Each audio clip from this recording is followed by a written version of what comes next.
Cirebon, kota di pantai utara Jawa ini, ratusan tahun lalu dikenal sebagai kota bandar terbuka.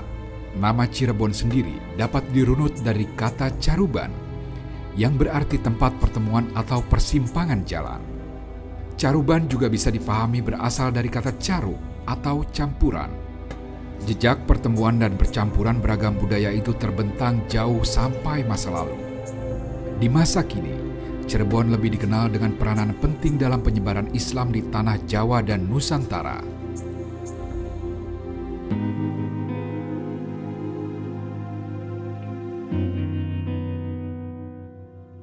Akan tetapi, sebelum Islam masuk, ajaran Hindu lebih dulu memberi warna pada kota pesisir ini.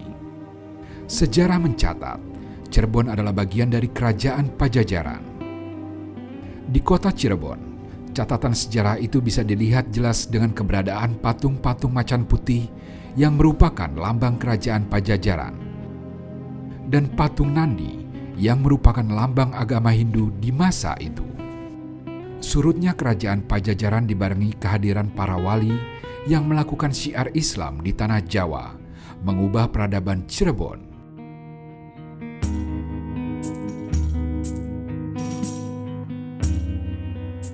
Tokoh penting syiar Islam di Cirebon adalah Syarif Hidayatullah, atau lebih dikenal dengan nama Sunan Gunung Jati. Dikisahkan, Pangeran Cakrabuana membangun keraton untuk sang putri. Keraton yang kemudian dikenal sebagai Dalem Agung Pakungwati.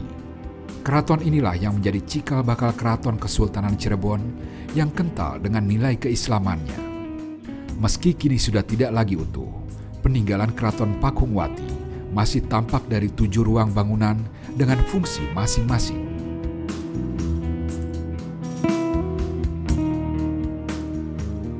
Mulai dari Sumur 7 hingga petilasan Keraton Dalem Agung, tempat persinggahan Sunan Gunung Jati dan Pangeran Cakrabuana. Sampai sekarang, tempat ini masih dijaga kesuciannya.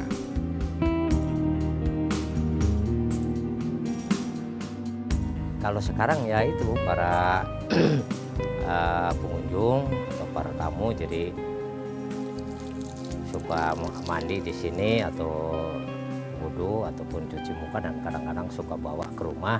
Ya tidak lain berhubung ini sumurnya dulu bikinannya para wali Kanjeng Sunan, ya untuk mencari keberkahan dari Gusti Allah gitu. Di tempat ini terdapat juga petilasan yang disebut Sumur Agung. Kalau ini petilasannya Sunan Gunung Jati. Di sini ya tempat berkumpulnya musyawarah para wali Pak dulu sebelum membangun keraton di depan.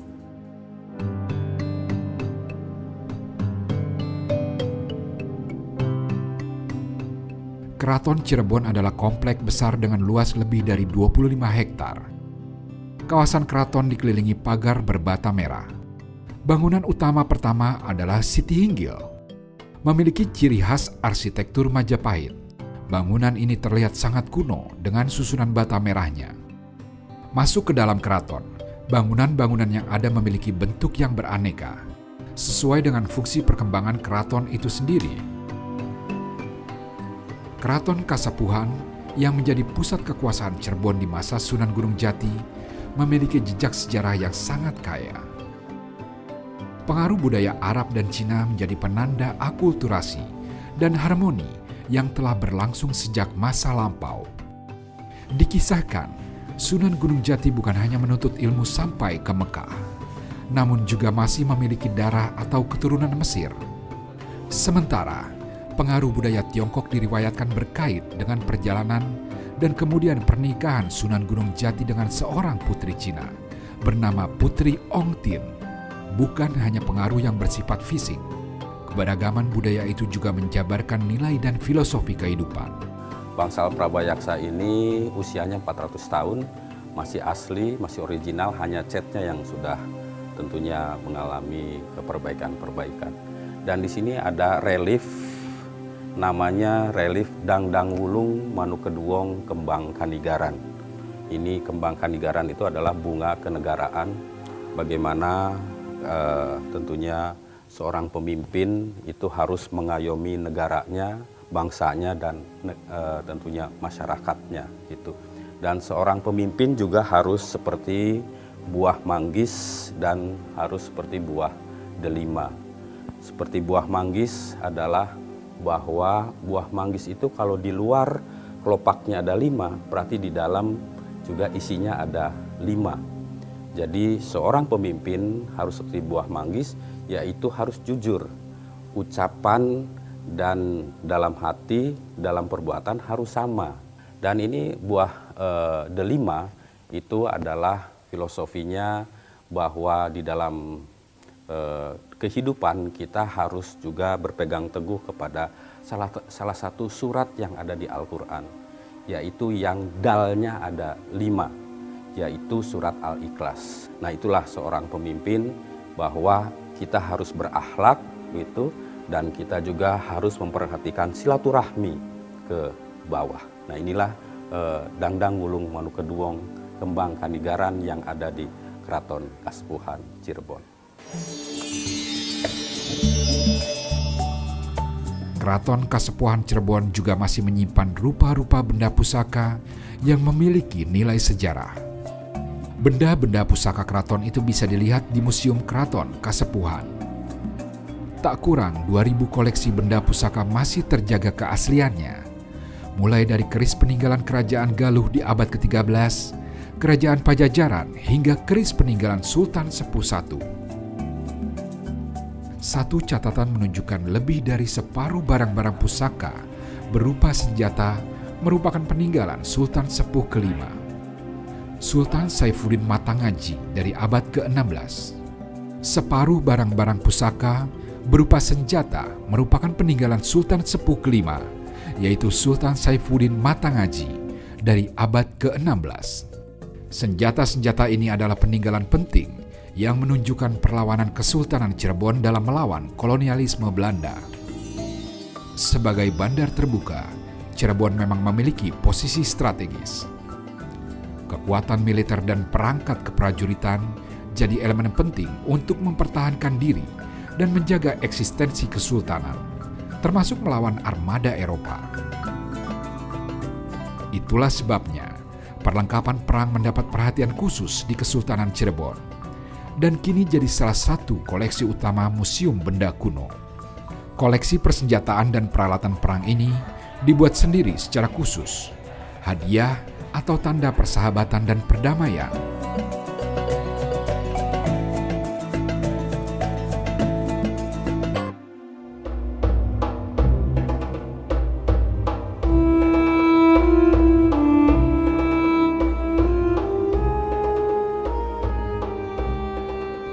Penyebaran Islam di Cirebon dilakukan dengan cara damai. Sunan Gunung Jati yang memiliki pemahaman mendalam terhadap karakter masyarakat Cirebon kala itu mengenalkan Islam melalui pintu budaya. Liwang-liwang rang dukurung gunung sembung, Gunung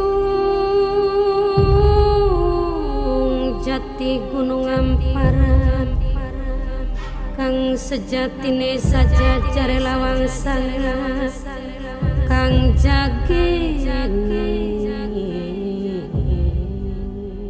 Salah satunya adalah tari topeng. Tari topeng di era para wali tersebut diubah dengan nilai-nilai yang lebih islami.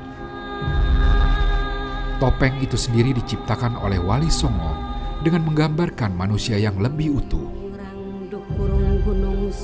Wali Songo menjadikan gerakan-gerakan tari topeng sebagai simbolisasi yang syarat dengan ajaran Islam. Seperti gerakan adeg-adeg yang melambangkan manusia harus berdiri kokoh agar tidak tergoyahkan. Gerakan pasangan berarti bahwa manusia harus menjadi suri tauladan bagi orang lain dengan memberikan kebajikan. Kemudian ada gerakan nindak yang menjadi simbolisasi bahwa manusia harus bertindak dan berbuat sesuai ajaran Islam.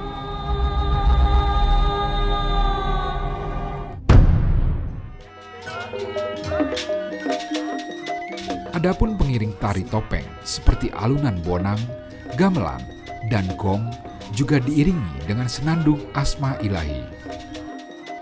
Pertunjukan yang disajikan oleh Wali Songo ini merupakan syiar yang menyenangkan. Dikisahkan, para wali mengundang masyarakat untuk menonton pertunjukan, tidak perlu dengan uang, tetapi dengan lafaz 2 kalimat syahadat. Cara tersebut berhasil meyakinkan masyarakat akan Islam sebagai ajaran damai. 2 kalimat syahadat sebagai tiket, topeng yang menunjukkan karakter manusia, tarian yang melambangkan akidah hingga gamelan dengan lantunan salawat berhasil meresap ke sanubari masyarakat Cirebon sampai kemudian memilih ajaran Islam sebagai pedoman hidup.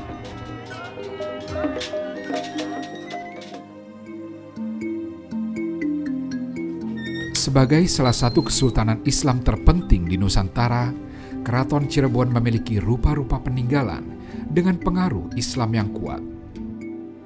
Langgar alit yang berada di pintu masuk sebelah selatan keraton biasa digunakan untuk ritual keagamaan pada malam 1 Suro hingga tadarusan di bulan Ramadan.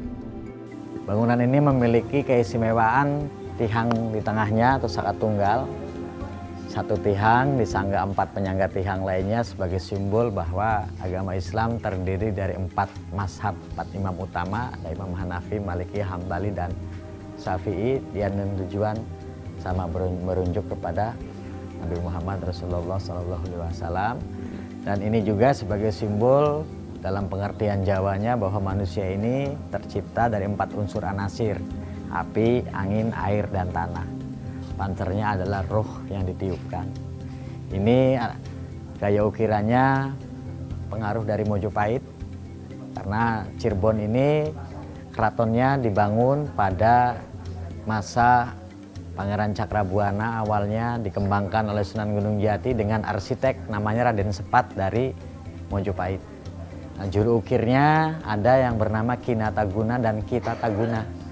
Ini bahan dasarnya terbuat dari kayu jati.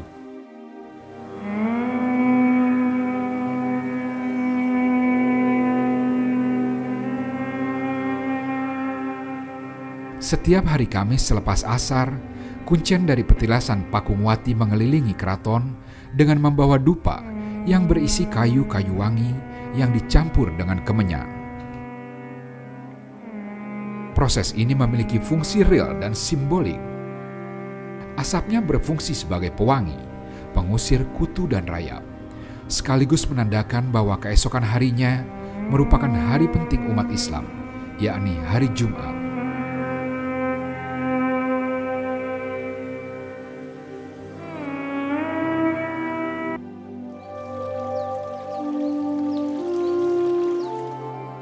Penanda lain keraton kesepuhan sebagai kerajaan Islam adalah Masjid Agung Sang Cipta Rasa.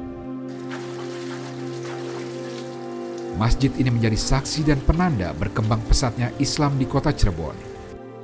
Terletak di Jalan Jaga Setru, Kasepuhan Lemah Wungkuk, Cirebon, Masjid Agung Sang Cipta Rasa didominasi dengan bangunan yang terdiri dari bata merah. Didirikan pada tahun 1480 Masehi di era Sunan Gunung Jati dan Sunan Kalijaga. Arsitektur bangunan masjid ini juga dipengaruhi akulturasi budaya Hindu dan Cina.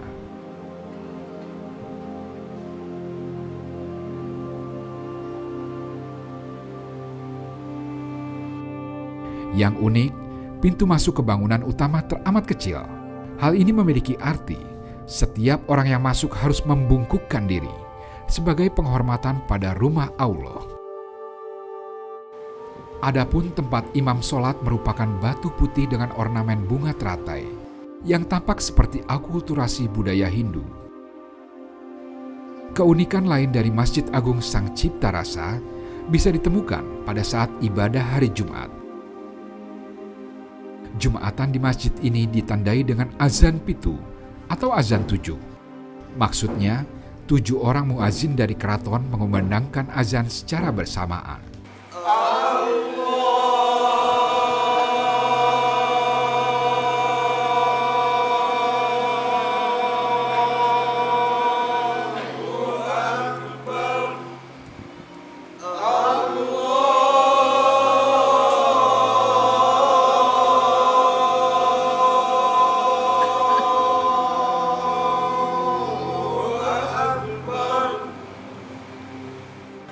عن أبي هريرة رضي الله عنه أنه قال قال رسول الله صلى الله عليه وسلم.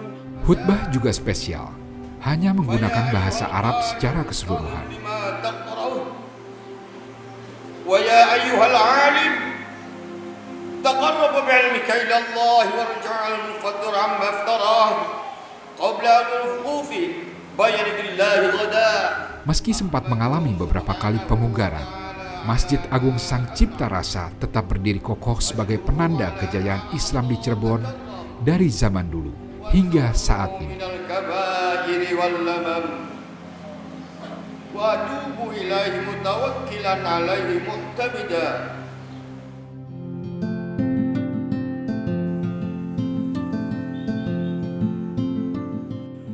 Lukisan kaca adalah karya seni dan budaya yang juga menjadi media pendukung syiar Islam di kota Cirebon. Dipercaya sudah ada sejak abad ke-17 pada masa pemerintahan Panembahan Ratu Cirebon. Lukisan kaca ini terdiri dari bentuk kaligrafi dan pewayangan. Pengaruh Islam sangat kental dalam setiap karya lukis kaca yang diciptakan oleh sang pembuat. Gambar-gambar yang dihasilkan tidak jauh dari kaligrafi yang berisikan ayat Al-Quran. Sementara, lukisan kaca dengan gambar wayang terinspirasi oleh cerita pewayangan yang juga digunakan sebagai sarana dakwah oleh para wali. Tokoh-tokoh wayang dengan karakter baik seperti Rama, Bima, dan lain-lain mendukung syiar kebaikan Islam yang diwartakan kepada halayak luas. Kaya akan gradasi warna dan harmonisasi dekoratif, sepintas, lukisan ini tampak seperti lukisan yang dibingkai. Nyatanya, lukisan kaca ini dilukis secara terbalik. Dengan kaca sebagai kanvas dan dilukis dengan teknik tersendiri. Taruhlah di dunia itu, di Indonesia, ternyata di Cirebon, saya sebagai generasinya melestarikan budaya Cirebon dan warisan dari wali kita yang singgah di Cirebon gitu. Maka yang dibikin itu kacanya kaca cermin. Ada apa? Orang itu bercermin, istilahnya itu jernih. Jadi aja pikirnya harus jernih dan sabarnya punya, jadi gitu Mas. Mulai profesi begini saya ada rame-rame di Jakarta itu demo-demo 9 tujuan lah. Saya kan dalangnya kurang laku, jadi mempelajari ini. Yang mempelajari ini karena saya udah dunianya dunia wayang Cirebonan, jangan sampai hilang, jadi saya larinya ke sini.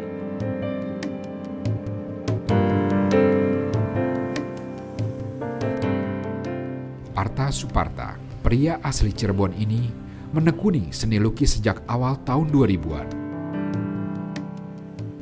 Berbekal pengalaman sebagai dalang, dia menekuni seni lukis kaca dengan pola pewayangan. Demikianlah kisah dari Keraton Kasepuhan Cirebon. Setiap bagiannya memiliki cerita dari masa lalu yang terlalu berharga untuk dilupakan. Ada banyak pelajaran akan kejayaan yang pernah dimiliki negeri ini. Nilai-nilai peradaban yang dibangun dengan harmoni dari keberenekaan dan keberagaman, sebagaimana seruan Bhinneka Tunggal Ika yang jadi semboyan bangsa Indonesia.